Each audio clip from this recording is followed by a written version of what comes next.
I didn't make my mind up to go to the local No Kings protest until about 20 minutes before it started. I may have mentioned before that I'm a bit of an introvert, and Lucinda's still at the early stages of being a non-smoker, so as much as possible, she's still sequestering herself in the house like a mourning Victorian mother or something, so she wasn't coming with me. My 18-year-old nephew might have joined me, but it was at 9 a.m., and there's no fucking way you're going to get that kid out of bed before 10:30 during the summer, so I had to go alone. And even once I talked myself into the car, I wasn't sure if I was actually going or if I was just going to drive by it and go home. Because to be honest, it wasn't just my crippling social anxiety holding me back. It was also my subterranean opinion of this city. To be honest, I half expected to be the youngest of 4 people out there with holding our feeble signs while we dodged spit and impromptu beverage missiles hurled from passing pickups while malicious people in red hats copied down our license plate numbers and local cops dropped in to tell us to stop resisting. But when I got there about 10 minutes before the official start time, I was surprised to find 12 people or so already lined up along the city's main road, all carrying messages with signs like "No Kings," "My immigrant dad works harder than the president," and the delightfully succinct "Trump is a fink." The organizers gave me a sign and a flag, and I took a spot along the line, and I genuinely thought that the 20 or so people we had was pretty impressive for a small town in ruby red rural Georgia. But within 20 minutes, that number had doubled. And then it doubled again. And then it doubled again. And at its height, there were over 150 people lined up along the streets chanting, waving their signs, and being heard. What's more, there were at least 12 honks of support from passersby for every middle finger or MAGA shout. Even better, there was this feeble little pro-Trump gathering a couple of blocks down, and it couldn't even draw enough people to fill out a fucking lacrosse team. And look, I know that 150 people is tiny compared to the tens of thousands of people that were showing up in protests all around the country, but 150 protesters in Waycross, Georgia somehow feels more significant than 100,000 in Philadelphia or Seattle. 150 people who were no doubt overcoming the same fears as I was to be there, right? I mean, significantly more fear for most of them, since most of them were Black, Hispanic, and or LGBTQ. And yes, there was one asshole going down the line trying to sell everybody as Jesus.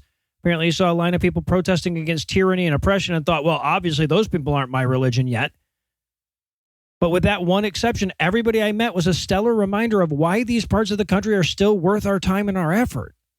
And the thing that hit me the hardest, the thing that really drove all of that home, was a sticker. See, there was a group of women all prided up, and they were going through the crowd finding their fellow LGBTQ folks, and they were giving them stickers. We're in a very homophobic part of the country, and I think that was just their way of breaking the ice and saying, hey, if you're more comfortable around your people, there's a bunch of us all hanging out over here. Anyway, so I'm standing next to one of these exchanges, and I looked down at the very cool assortment of stickers, and I made a joke about how I would have been way gayer if I knew that there were stickers in it for me.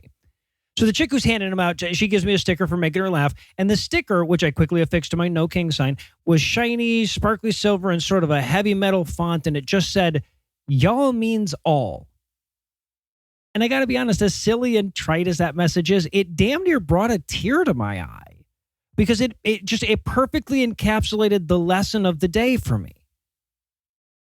So when I think of Southern culture, I probably think of the same stuff that you think of, right? Slavery and lynchings and snake-handling Pentecostals and racism and Confederate flags and country boys rolling coal. But encapsulated in that simple slogan was a reminder that it also has redeeming qualities. Southern hospitality isn't entirely a myth, and the 149 people at the rally that weren't there to pester a captive audience about their religion were a stellar reminder of that fact. These were people that, by and large, approached their culture with their eyes open to its horrors in a spirit of redemption and reparation. People who want to wrest the mantle of Southern culture away from backwards politicians and Republican bootlickers and make it stand for welcoming strangers and spicy food. I've lived half my life in the South. The single best person I've ever met is a Southerner. Many, if not most of my best friends are products of Southern culture that I'm so quick to scorn. Good, secular, progressive people devoted to equality and human flourishing. And yet, when I want to sound dumb for a bit, I still can't help but don Southern affectations, right? It's a bias that I'm aware of and one that I'm consciously trying to overcome, but it doesn't just show up in my derision of their accent, right? It's also the bias that had me in such a panic about going to a protest that I almost skipped. The truth of Waycross, Georgia is far better than my prejudice-laden mind gave it credit for. And if that's true for the worst part of America, it has to be true for America. I mean, yes, the majority of people in my county are Trump voters and remain Trump voters despite the colossal ineptitude of his everything.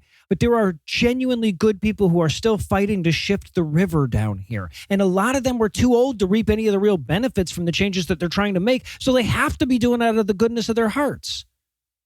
These people are good people, good charitable people that are worth fighting for. Hell, when you fight for them, sometimes they even give you stickers.